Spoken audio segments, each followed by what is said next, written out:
Il y a la maire écolo du 14e arrondissement de Paris qui s'appelle Karine Petit qui a organisé une séance avec des témoins, des proches de la famille de Elias pour venir témoigner. Donc c'est le gamin de 14 ans qui s'est fait planter.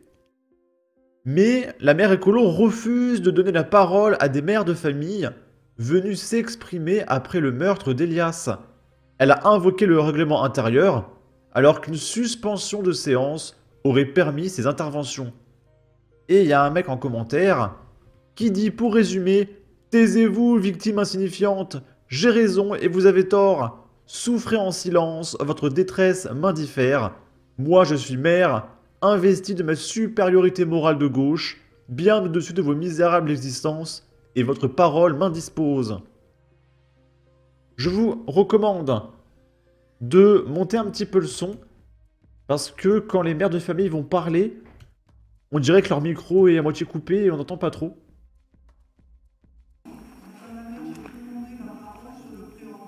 Madame Boudoulek, je vais juste, parce qu'on peut aussi respecter ces temps exceptionnels qui sont en conseil d'arrondissement.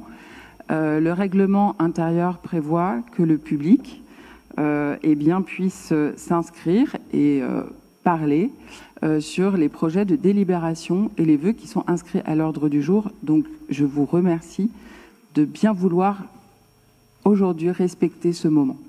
Voilà. Je vais donc donner les pouvoirs. Je vais donc.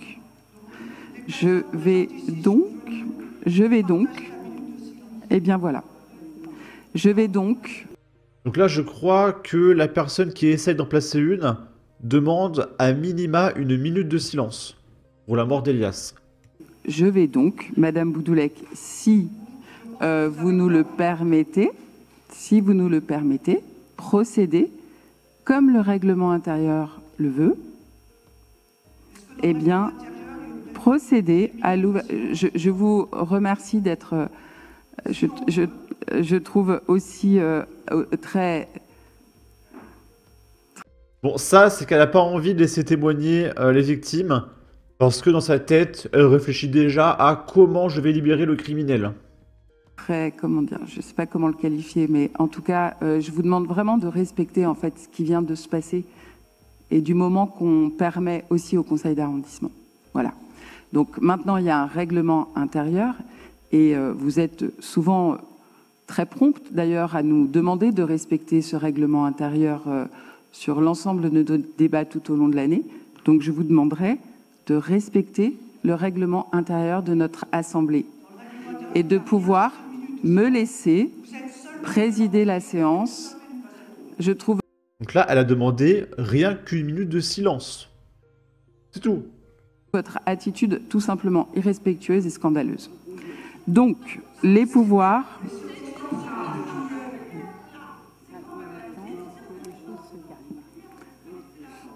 Les pouvoirs qui ont été reçus pour cette séance.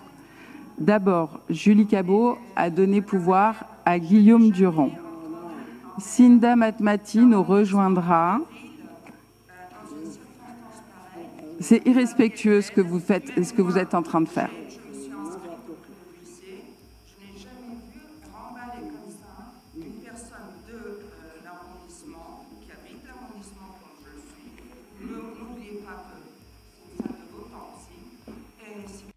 Donc là, elle dit, si vous entendez pas trop, qu'elle n'a jamais vu une mère du 14e arrondissement rembarrer comme ça des mères de famille, alors qu'elle habite dans le quartier depuis 20 ans. Et qu'elle trouve ça absolument scandaleux. Vous êtes là avec quelqu'un qui vous a élu. Je n'ai jamais vu.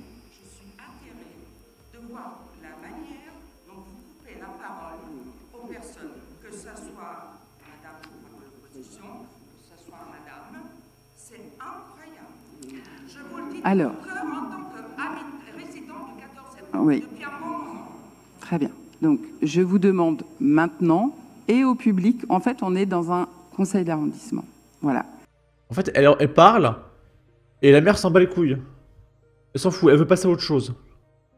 Une assemblée municipale, quand elle se tient ici ou ailleurs. Alors ailleurs, le règlement intérieur ne permet pas toujours que le public prenne la parole, d'accord?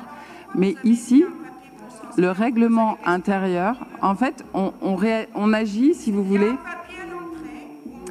Oui, oui. Et donc, ça peut-être, c'est un sujet d'intérêt dans le 14e. Donc, je ne vois pas comment vous faites les règles. Ça, sincèrement. On les fait en fonction du Code général des collectivités territoriales. Oui, c'est très simple. Voilà. Donc, du coup. Oh, le niveau de condescendance. Oh là là là là. Je vous propose. Je vais les vérifier, je fais partie de l'IHDN.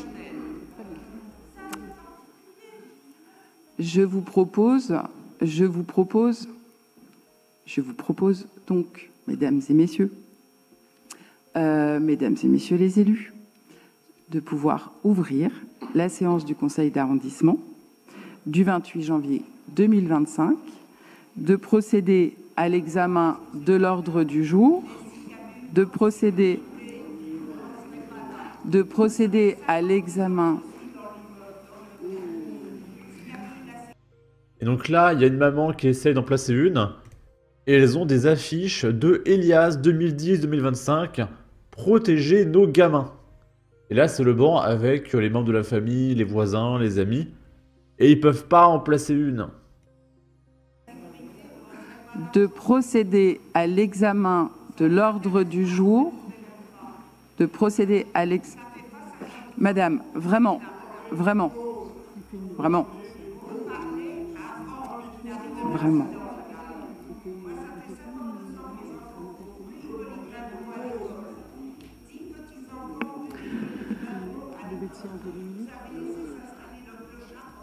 Alors là, si je comprends bien, elle explique que depuis 5 ans, devant l'école, il y a des clochards qui traînent et que c'est pas très rassurant, qu'on se sent pas en sécurité, etc. Là, on en est très bien. Alors, ce que je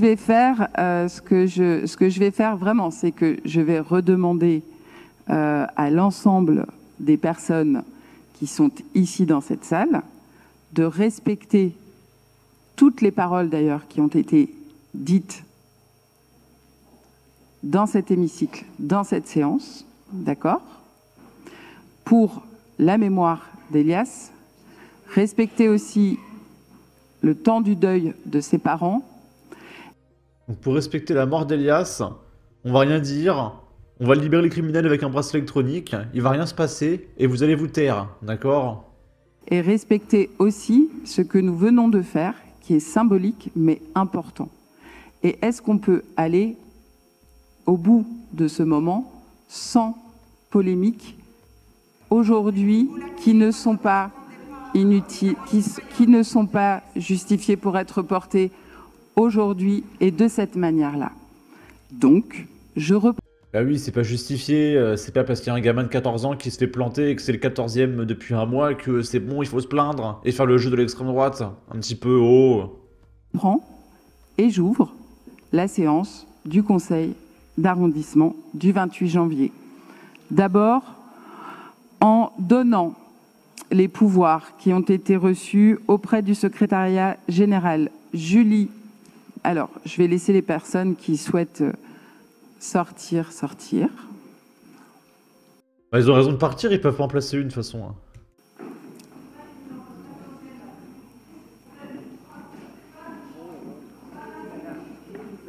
Oula, va faire quoi? Madame. D'accord. Donc je pense que vous devez aller pour ces gens qui se sont déplacés. Parce que ce qui est arrivé, c'est parce qu'il n'y avait pas de sécurité. Voilà, madame. Donc là, elle s'est rapprochée parce que vu qu'ils ont pas de micro pour en placer une, elle est allée vers la mère, déjà pour se mettre en face d'elle, lui parler en français, et ensuite pour avoir le micro à proximité. Et donc voilà, les gens se plaignent de l'insécurité. Donc cette mamie là de 55 ans, elle est d'extrême droite, d'accord. Hein, laissez un petit peu les enfants se poignarder entre eux, d'accord. Bande de fachos. Alors. Ok. Et on va terminer avec un truc On est sur Europe 1. Et le tueur du jeune Elias était en liberté en raison d'une réforme de Nicole Belloubet soumise au vote des députés par Éric Dupond-Moretti. Parce qu'en fait, c'était un criminel qui devait être condamné. Mais vu qu'on est en France, le jugement c'est 9 mois plus tard. Et en attendant d'être jugé, bah t'es en liberté. Voilà. Et en fait, le tueur devait être jugé en juin. Et entre octobre, où il s'est fait condamner, et juin, bah du coup il est en liberté parce qu'il est pas encore jugé. Alors que c'est un criminel. Et du coup bah il a récidivé parce que bah il se dit bah de toute façon je vais pas en prison. Et puis du coup bah il a chopé Elias. Si le tueur du jeune Elias était en liberté, jeune Elias tué le week-end dernier pour un téléphone portable alors qu'il n'avait que 14 ans et qui sortait d'un entraînement de football, c'est en raison d'une réforme de Nicole Belloubet soumise au vote des députés par Éric Dupond-Moretti. Ce qu'on appelle la césure, ce qu'a dénoncé Bruno Retailleau à ce micro lundi, c'est-à-dire c'est en 2 temps, on vous juge et on vous donne votre peine 6 ou 9 mois plus tard. Donc ils ont été jugés en octobre pour un vol avec violence, donc ce qui s'était passé pour Elias, sauf que cette fois il y a eu meurtre en plus, et leur peine devait être connue en juin prochain. Donc cette réforme, bah voilà, c'est le fruit de la politique pénale d'Emmanuel Macron, de Nicole Belloubet, d'Éric Dupond-Moretti, jusqu'à l'arrivée, donc quasiment de Gérald Darmanin. Du code de justice pénale. Ouais. Et il y a plus non plus de comparution immédiate pour les mineurs. Ça existait avant, ça s'appelait pas la comparution immédiate, mais ça avait le même effet. Ça aussi, réforme de Nicole Belloubet soumise au vote des députés par Éric Dupond-Moretti. C'est incroyable. C'est concret ce que je vous dis là. Incroyable. Et puis il faut savoir que Éric Dupond-Moretti, notre ancien ministre de la Justice, c'était un avocat pour criminels. Hein. Son métier, c'était de défendre les criminels, de faire les larmes de crocodile devant les jurés pour expliquer « Oh, le pauvre, c'est un mineur isolé de 45 ans, il regrette d'avoir tué 45 personnes en une semaine, le pauvre, relâchez-le. » Et voilà, c'était son métier. Bon.